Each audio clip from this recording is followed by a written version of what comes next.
त्यामध्ये प्रथमतः लगेच त्यांनी AI कॅमेऱ्याची सिस्टीम ती आतापर्यंत आम्हाला कुणालाही माहीत नव्हती, ही त्यांनी आत्तापर्यंत 10 दिवस सतत 10 दिवस त्यांनी एका ठिकाणी लावून सतत बिबट्या कुठे कुठे वावर करतोय आणि बिबट्या आल्यानंतर सतत 2 ते 3 दिवस 2 दिवसाआड तो ह्या परिसरामध्ये आढळला. ॲटोमॅटिकली तो सायरन वाजत होता.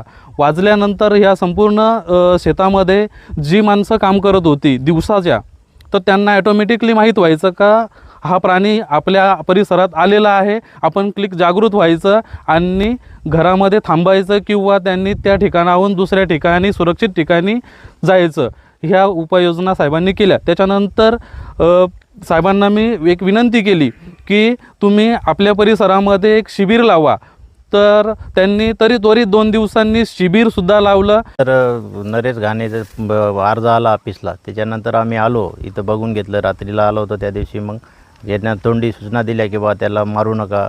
त्याच्यानंतर मग त्याला आवाज वगैरे करून पळून घालण्यासाठी प्रयत्न केले. त्याच्यानंतर मग येऊन मग दुसऱ्या दिवशी मग हे केलं तर कॅमेरा आलं तिथं. कॅमेरा बसून यायचा कॅमेरा बसवला. त्याच्यानंतर मग ते 100 मीटर अंतरावरती आल्यावर ते हे वाजते, त्यांचं सायरन वाजते. सायरन वाजल्यावर मग आपल्याला समजते की बा या भागात एवढ्या वेळात तो आलेला आहे बा जवळपास. त्यासाठी मग लोकांनी बाजूला जातात. जनजागृती केली बारकीची.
Subscribe for more content.